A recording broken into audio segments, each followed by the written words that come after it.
सेठ, तोता और सच्चा सत्संग। बहुत समय पहले की बात है। एक नगर में एक धनवान सेठ और उनकी सेठानी रहते थे। दोनों धर्मपरायण थे और रोज नियम से सत्संग में जाया करते थे। लोग उन्हें देखकर कहते, देखो कितने अच्छे भक्त हैं, कभी सत्संग नहीं छोड़ते। सेठ जी का एक सुंदर घर था। उसी घर के एक कोने में सोने चांदी से सजा एक पिंजरा रखा रहता था। उस पिंजरे में एक हरा भरा समझदार तोता पला हुआ था। सेठ जी उसे बहुत प्रेम करते थे। अच्छे फल खिलाते, मीठी बातें सिखाते, पर आज़ादी नहीं देते। दिन बीतते गए। एक दिन तोते ने सेठ जी से बड़े ही नम्र स्वर में पूछा, सेठ जी, आप और सेठानी रोज सुबह सुबह कहाँ चले जाते हो? सेठ जी मुस्कुराकर बोले, हम सत्संग में जाते हैं। वहाँ संत महात्मा हमें ज्ञान देते हैं, आत्मा की बातें समझाते हैं।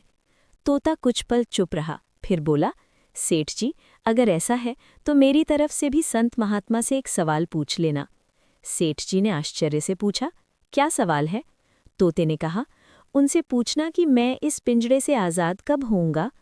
सेठ जी ने हंसते हुए बात टाल दी, लेकिन तोते की आंखों में एक गहरी पीड़ा थी।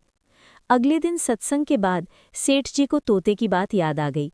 उन्होंने संत महात्मा से पूछा, महाराज, हमारे घर में एक तोता है, उसने मुझसे पूछा है कि वो आज़ाद कब होगा।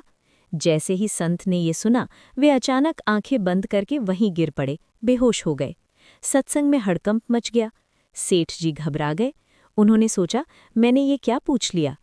थोड़ी देर बाद जब संत को होश आया तो सेठ जी बिना कुछ पूछे चुपचाप घर लौट आए। घर पहुंचते ही तोते ने पूछा, सेठ जी बताइए, संत महात्मा ने क्या उत्तर दिया? सेठ जी बोले, तोते, तेरी किस्मत ही खराब है। तेरी आज़ादी का सवाल सुनते ही संत बेहोश हो गए, कुछ भी नहीं बोले। तोता ये सुनकर जरा भी दुखी नहीं हुआ। वो शांत स्वर में बोला, कोई बात नहीं सेठ जी, मैं सब समझ गया।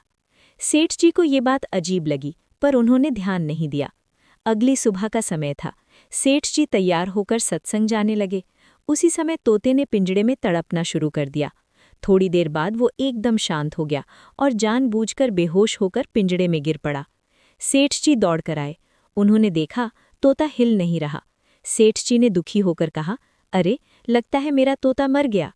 उन्होंने पिंजड़ा खोला और जैसे ही तोते को बाहर निकाला, तोता फड़फड़ाया और उड़ गया। आसमान में ऊंचा उड़ते हुए उसने पीछे मुड़कर देखा और आज़ादी की सांस ली। सेठ जी हैरान रह गए। उन्हें कुछ समझ नहीं आया। उसी दिन सत्संग में पहुंचते ही संत महात्मा ने सेठ जी को देखते ही पूछा, सेठ जी, कल जिस तोते की बात कर रहे थे, अब वो कहाँ है? सेठ जी ने हाथ जोड़कर कहा, महाराज, आज सुबह वो मरा हुआ लग रहा था। मैंने जैसे ही पिंजरे से बाहर निकाला, वो उड़ गया। ये सुनकर संत मुस्कुरा दिए।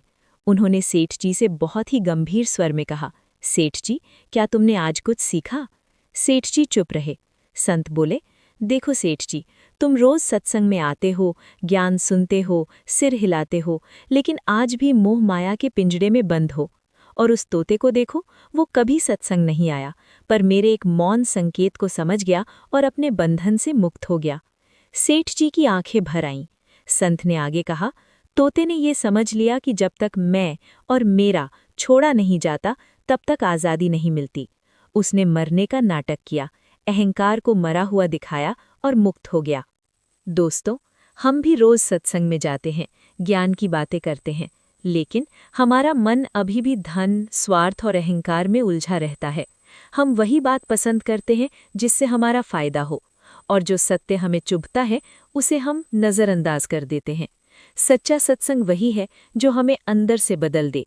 जिस दिन हम झूठ, अहंकार और मोह को साहस के साथ छोड़ देंगे, उसी दिन हम भी पिंजड़े से मुक्त हो जाएंगे।